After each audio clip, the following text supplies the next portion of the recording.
जय हिंद दोस्तों। आज हम बात करेंगे दावोस के बारे में। आखिर पर्दे के पीछे क्या पकड़ा है?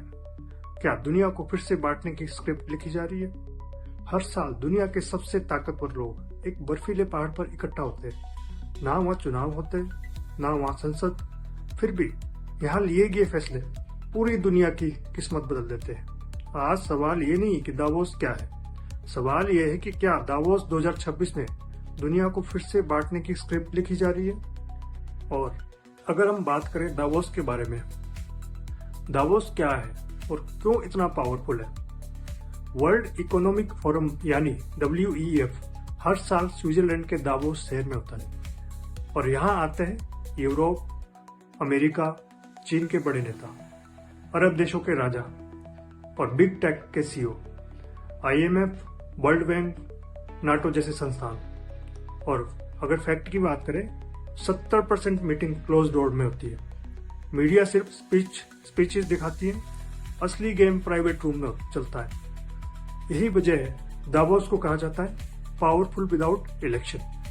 और अगर हम बात करें दावोस 2026 एक्स्ट्रा खतरनाक क्यों है, तो हम समझते हैं क्योंकि दुनिया इस वक्त 5 बड़े संकटों से गुजर रही है। सबसे पहला यूक्रेन वार अभी पूरी तरह खत्म नहीं हुआ है, अभी भी चल रहा है। चाइना वर्सेस वेस्ट इकोनॉमिक वार और मिडल ईस्ट इंस्टेबिलिटी, AI और साइबर वार का खतरा, ग्लोबल इकोनॉमी का स्लो डाउन होना। अगर फैक्ट की बात करें, WEF ग्लोबल रिस्क रिपोर्ट 2026 कहती है स्टेट कॉन्फ्लिक्ट, साइबर वॉर और मिस इन्फॉर्मेशन अगले 2 साल का सबसे बड़ा खतरा है। यानी दावोस 2026 सिर्फ इकोनॉमी नहीं है, वार प्लस पीस का मंच भी है। और ट्रम्प फैक्टर की बात करें तो दावोस पे ट्रम्प फैक्टर की वजह से इतना शोर क्यों मच गया है?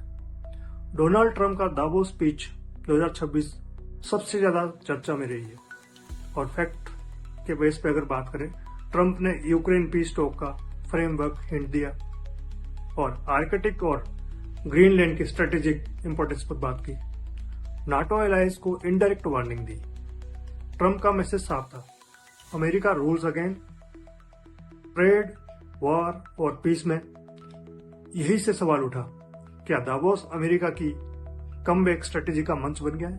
और अगर हम बात करें चाइना, रशिया और साइलेंट वॉर की, चाइना ओपनली दावोस में एग्रेसिव नहीं दिखा, लेकिन पर्दे के पीछे की सीन की बात करें तो एजेंडा क्लियर था। चाइना सप्लाई चेन शिफ्ट से सबसे ज्यादा हर्ट हुआ है। यूरोप प्लस इंडिया को ऑल्टरनेटिव हब बनाया जा रहा है।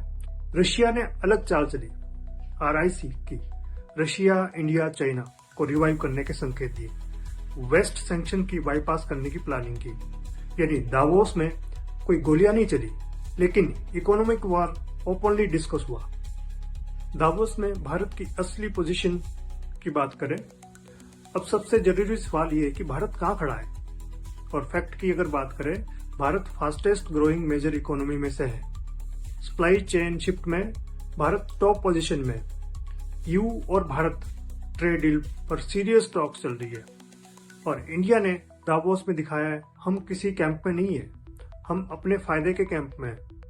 भारत का ब्रिज है वेस्ट और ईस्ट में। और यही बात चाइना को अनकंफर्टेबल लगती है, अमेरिका को कॉशियस बनाती है। असली खतरा वॉर से नहीं है, आज की डेट में नैरेटिव से है। आज की जंग सिर्फ टैंक से नहीं है, डाटा, AI, मिस इन्फॉर्मेशन से लड़ी जा रही है। WEF की रिपोर्ट कहती है next war will start on screen, not on borders. और deepfake leaders, fake war videos, election manipulation. यानी दावोस में बात हो रही है फ्यूचर वॉर कैसे रोकी जाए या कैसे जीती जाए। तो सवाल वही है, क्या दावोस 2026 में दुनिया बांटी जा रही है? सच ये है, कोई सीक्रेट ट्रीटी नहीं दिखी, लेकिन पावर लाइन साफ और रीड्रॉ हो रही है। और भारत चुपचाप सेंटर में आ रहा है। अगर युद्ध हुआ तो बैटलफील्ड शायद जमीन नहीं, इकोनॉमी, टेक्नोलॉजी और नैरेटिव होगा। अगर आपको लगता है कि दुनिया सिर्फ नेताओं से नहीं बल्कि बंद कमरों में चल रही रणनीतियों से चलती है, तो इस वीडियो को शेयर कीजिए, क्योंकि ये खेल अभी शुरू हुआ है। धन्यवाद। जय हिंद।